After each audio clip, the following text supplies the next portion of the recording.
এবার আমরা শুরু করব রাশিচক্রের নবম রাশি অর্থাৎ ধনু রাশি। তাহলে যাদের লগ্ন বা রাশি ধনু, এই রিডিংটা তাদের জন্য। চলুন দেখে নিই 16ই মার্চ থেকে 22 মার্চের টাইমলাইনটা আপনাদের ক্যারিয়ার, ফাইন্যান্স, হেলথ এবং আপনাদের লাভ লাইফ কেমন হতে চলেছে। চলুন দেখে নিই ধনু রাশির ক্যারিয়ার কেমন হতে চলেছে 16ই মার্চ থেকে 22 মার্চের টাইমলাইন। ধনু রাশির ক্যারিয়ার ঠিক কেমন হতে চলেছে 16ই মার্চ থেকে 22 মার্চের টাইমলাইনের জন্য। শ্রীমন্তর জ্যোতি নমঃ। ওম শান্তি শান্তি ধনু রাশির ক্যারিয়ার কেমন চলবে 16ই মার্চ থেকে 22 দিব্য দৃষ্টি প্রবাহিনী নমঃ। সো রাশির ক্যারিয়ার কেমন চলবে 16ই মার্চ থেকে। অনেক কার্ড আসছে, আবার আমরা সকল করে নিয়ে এত কার্ড দেব না, ভগবান যে কোনো একটা বা দুটো কার্ড আমি ক্যারিয়ার পেয়ে গেলাম। ধনু রাশির ফাইন্যান্স কেমন চলবে 16ই মার্চ থেকে 22 মার্চের টাইমলাইন যায়। ধনু রাশির ফাইন্যান্স কেমন চলবে 16ই মার্চ থেকে 22 মার্চের টাইমলাইন যাবে। আমি এই কার্ডটা নেব, নিজে থেকে পরিষ্কার 16ই মার্চ থেকে 22 মার্চের ধনু রাশির ফাইন্যান্স কেমন চলবে। শান্তি শান্তি দিব্য দৃষ্টি প্রবাহিনী ফাইন্যান্স কেমন চলবে। সো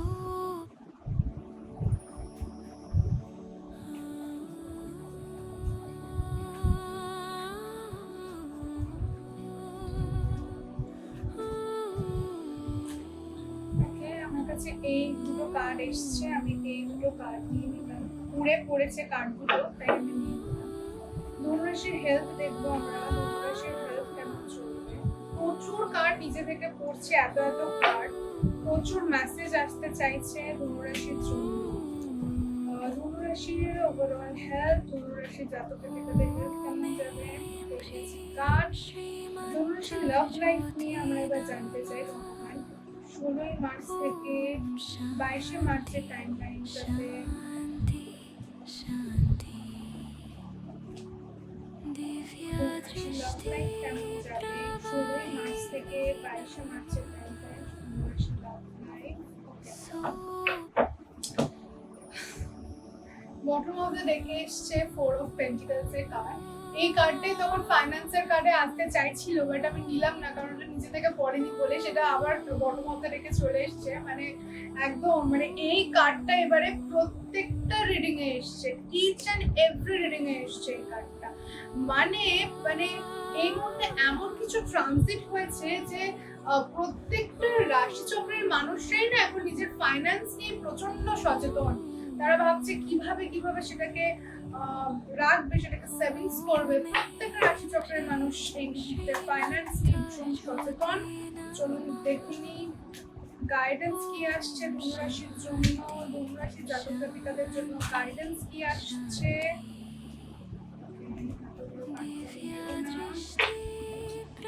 ধনু রাশির জাতক জাতিকাদের জন্য গাইডেন্স কি আসছে ভগবান।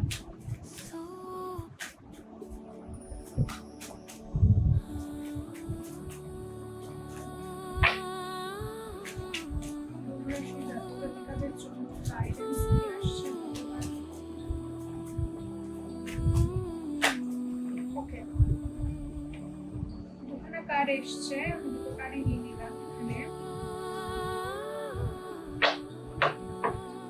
বটম অফ দ্য ডেকে এসছে এখানে মোরালিটি। চলুন দেখিনি আপনাদের ক্যারিয়ারে কি কার্ড এসছে। ক্যারিয়ারে এসছে দ্য এম্পারার। তো ধনু রাশির ক্ষেত্রে আমার মনে হচ্ছে আপনারা এই মুহূর্তে যেই কাজ করছেন সবসময় মাথায় রাখবেন এই কাজের মেন মাথা হচ্ছেন আপনি। সেটা আপনি যদি আপনার চাকরিতে বলেন, বিজনেসের ক্ষেত্রে বলেন, বা আপনি যারা পড়াশোনা করছেন, সব ক্ষেত্রে হচ্ছে মেন মাথা আপনি। আপনি যেটা চাইবেন সবকিছু সেইভাবেই চলবে। সেই যে একটা লিডারশিপ কোয়ালিটি, আপনি সেই লিডারশিপ কোয়ালিটিটাকে ট্যাপিং করেছেন। দি এম্পারার হচ্ছে এরিজ অর্থাৎ মেষ রাশির কার্ড, আলটিমেট মার্সের কার্ড, এটা মেজর আরকানা এটা।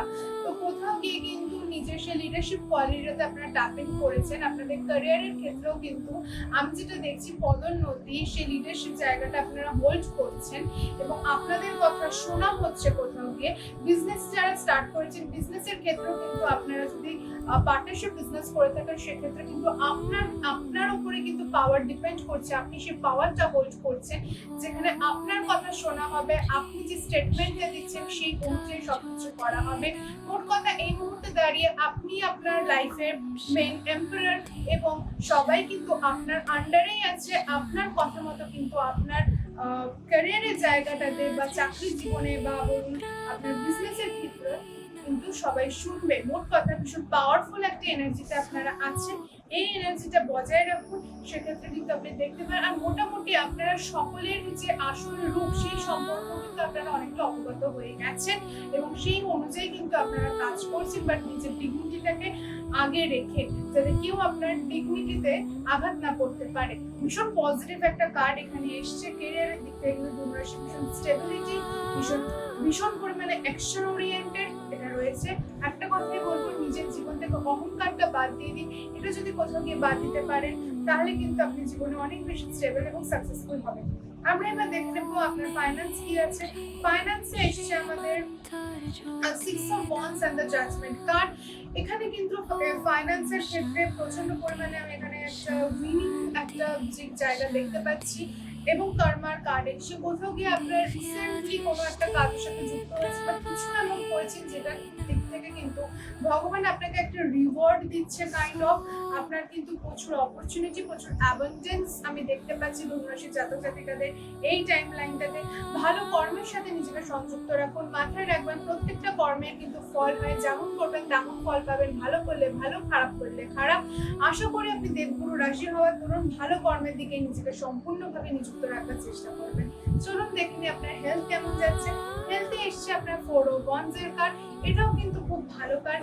হেলথের দিকটাও আপনার ভালো আছে। নতুন কিছু হয়তো আপনি শুরু করেছেন নিজের শরীরকে ভালো রাখার জন্য, যেটা কিন্তু আপনার জন্য খুব ওয়ার্ক করছে এবং কোথাও গিয়ে কিন্তু এখানে আমি সেরকম ভাবে বিয়ের একটা খুব এনার্জি দেখতে পাচ্ছি। কেউ কেউ কিন্তু এখন বিয়ের দিকে এগোচ্ছেন। তারা প্রচন্ড, অনেক সময় হয় কি অনেক ক্ষেত্রে বাড়ির প্রোগ্রাম প্রচন্ড পরিমাণে কিন্তু একটা এনার্জি ড্রেন করে, কিন্তু আমি এখানে ভীষণ ফুলফিলিং, ভীষণ হ্যাপিনেস দেখতে পাচ্ছি। আপনার জীবনে যে পার্টনার থাকবে, সেই পার্টনার কিন্তু প্রচন্ড একটা পাওয়ার হোল্ড করবে, যার দ্বারা কিন্তু আপনি অনেক বেশি লাভবান হবেন। টুইন ফ্লেম এনার্জি আমি দেখতে পাচ্ছি। লাভ লাইফে কিন্তু সাকসেসফুল থাকবেন, ফাইন্যান্স এবং আপনি কিন্তু আপনার ক্যারিয়ারও কিন্তু এই মুহূর্তে সাকসেসফুল থাকবেন। আচ্ছা, এবার আপনাদের লাভ লাইফ দেখে নিই। King of swords and 9 of Swords। এই ক্ষেত্রে আমি আপনাকে একটা সাজেশন দেব। এই মুহূর্তে দাঁড়িয়ে বিশেষ কথাবার্তাতে আপনার পার্টনারের সাথে আপনি যেতে যাবেন না, কারণ এই মুহূর্তে দাঁড়িয়ে আপনার পার্টনারের এমন কিছু সমস্যা চলতে পারে যেখানে কিন্তু এমন কিছু কথা বলবে যেটা ভীষণ হার্টফুল হবে আপনার জন্য। সেটা আপনি দুঃখ পাবেন, এরকম একটা প্রেসিং সিচুয়েশন দিয়ে যেতে পারে। কিং অফ সোর্স মানে যাতে ঝগড়াঝাটির কার্ডে ঝগড়াঝাটি হতে পারে এই মুহূর্তে দাঁড়িয়ে। শার্প কথা আপনি হয়তো নিতে পারবেন না, সেক্ষেত্রে আমার মনে হয় একটুখানি কথা কমিয়ে দিন, একটু ডিস্টেন্স মেনটেন করলে আপনি আপনার ইনার পিসটা বজায় রাখতে পারবেন। এবং আপনাকে এটাও বলা হচ্ছে যে এই মুহূর্তে দাঁড়িয়ে একটু কোল্ড বিহেভিয়ার করাটা আপনার জন্য মঙ্গল। কারো ক্ষেত্রে কিছু সময়ের জন্য নো কন্ট্যাক্ট সিচুয়েশন হতে পারে, বাট এটা থেকে আপনি বেরিয়ে যাবেন, মেজর কোনো প্রবলেম নেই। ঝগড়াঝাটি হবে, একটু অশান্তি হবে, এই জায়গাটা থেকে কিন্তু একটু নিজেকে প্রোটেক্ট করে রাখতে হবে। অনেকের ক্ষেত্রে দেখতে পাচ্ছি যে পার্টনারের সাথে ঝগড়া হওয়ার দরুন বা নো কন্ট্যাক্ট সিচুয়েশনের জন্য রাতের বেলা ঘুমোচ্ছেন না। এগুলো করে আলটিমেটলি কোনো লাভ নেই। দেখুন, যার থাকা সে জীবনে থাকবে, যে থাকবে না সে চলে যাবে। লেট গো করতে শিখুন, নিজেকে কষ্ট দিয়ে কোনো লাভ নেই। মাথায় রাখবেন ধনুরাশি জাতক জাতিকারা নিজেদের সবাই, নিজে হচ্ছে সবার আগে, তারপরে হচ্ছে বাকি সবাই আমার পিছনে। আমি সবার আগে, বাকি সবাই আমার পিছনে। এই জিনিসটা মাথায় রাখবেন আর এই সিচুয়েশন থেকে বের হওয়ার চেষ্টা করুন। আর কথা শার্প বলুন, যেটা মনে সেটাই মুখে। মনে করবেন যে আপনাকে যে দুঃখ দিচ্ছে তাকেও দুঃখ দেওয়ার অধিকার আপনার একদম সমান ইয়েতেই আছে। মানে আপনাকে দুঃখ দিলে আপনিও দুঃখ দিবেন, এটা মাথায় রাখবেন। তাই কান্নাকাটি করে লাভ নেই, এই সিচুয়েশন থেকে বেরিয়ে আসুন। গাইডেন্সে এসছে আমার এখানে টোটালিটি অ্যান্ড স্কিজোফ্রেনিয়ার কার্ড। অনেকের ক্ষেত্রে আমার মনে হচ্ছে যে আপনারা কোনো একটা কারণে না একটা কম্প্যারিজন করছেন কারোর সাথে নিজেকে। এই সিচুয়েশনটা থেকে একটু বেরিয়ে আসুন। নতুন হয়তো কোনো গ্রুপের সাথে আপনি যুক্ত হয়েছেন যেখানে কিন্তু কোনো না কোনো কারণে একটা কম্প্যারিজন আসছে। স্কিজোফ্রেনিয়ার কার্ডটা আমাকে এটা শো করছে যে আপনি যাকে নিয়ে যেটা ভাবছেন সেটা কিন্তু নাও হতে পারে। আপনার আপনার ভাবনা চিন্তা যে সবসময় সত্যি হবে এমনটা নয়। তাই সেক্ষেত্রে দাঁড়িয়ে কাউকে কিছু ভেবে সেই বিষয়ে কোনো প্রপার যদি আপনারা পদক্ষেপ নেন সেক্ষেত্রে ভুল হওয়ার সম্ভাবনা অনেক বেশি। স্কিজোফ্রেনিয়া কার্ড এটাই বলছে, বর্তমানে দেখেও আসছে মোরালিটির সাথে কাজ করুন, সঠিক কর্ম করুন, সময়ের উপরে ছেড়ে দিন। এমনিও আপনি বুঝতে পারবেন আস্তে আস্তে করে সবার আসল রং আসল রূপ কি। নতুন কোনো গ্রুপের সাথে মেলামেশা করলে সেটা একটু সাবধানে মেলামেশা করুন। মানুষের আসল রূপের সম্পর্কে খুব তাড়াতাড়ি আপনি অবগত হবেন। স্কিজোফ্রেনিয়া কার্ড এটাও দেখাচ্ছে যে আপনি মাথায় অনেক কিছু চিন্তা ভাবনা করছেন, অনেক কিছু ভেবে রেখেছেন যেগুলো কিন্তু ইন রিয়েলিটিতে হয়তো সত্যি নয়। সেগুলো থেকে আপনাকে একটু বেরিয়ে আসতে হবে। ওভারঅল আর এখানেও বর্তমানে রেখে 4 অফ পেন্টিকলস, একটু টাকা পয়সা সেভ করবার চেষ্টা করুন। সেভিংস নিয়ে অনেক কিছু ভাবছেন আর অনেক খরচা হয়েছে, আপনাদের সেভিংস করাটা এবার খুব প্রয়োজনীয়। তাহলে আশা করি আপনাদের এই রিডিংটা ভালো লেগেছে। ভালো লেগে থাকলে অবশ্যই লাইক শেয়ার কমেন্ট করতে ভুলবেন না। পার্সোনাল রিডিং চাইলে ডেসক্রিপশন বক্সে আমার নাম্বার দেওয়া আছে, সেখান থেকে আমার সাথে একটু সরাসরি যোগাযোগ করে নিতে পারেন। দেখা হচ্ছে আপনাদের সাথে নেক্সট রিডিংয়ে। ততদিন ভালো থাকবেন, সুস্থ থাকবেন। টাটা।